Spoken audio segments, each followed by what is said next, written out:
How does your team or department track actions? Do you send a table around in Word?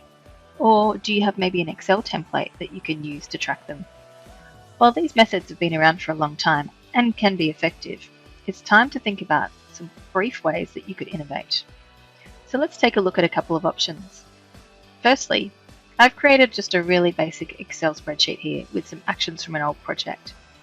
And I could chuck them in here. We could open this document in a meeting and talk through them. And then I could send it around by email or store it in a cloud library. But just a quick tip firstly on how the team could track this better is we could store it in the team. So I've gone into one of the teams and at the tab here, I've got team actions.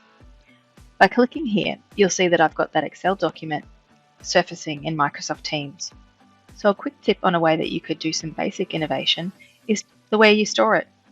Now everyone in the team can click on a tab and have easy, quick access to the actions. It's the source document. Anyone can click in here and edit and add updates.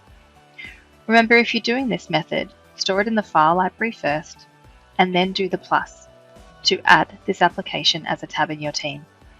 You could simply select Word or Excel wherever you track your actions and do as I did and have it there visible. So there's a quick tip on a little step to innovate how you track actions. Let's take it a step further. How could we extend and innovate further? Well, moving beyond the Excel Word document to using Planner. I've got a tab here in the team, which is the Planner app.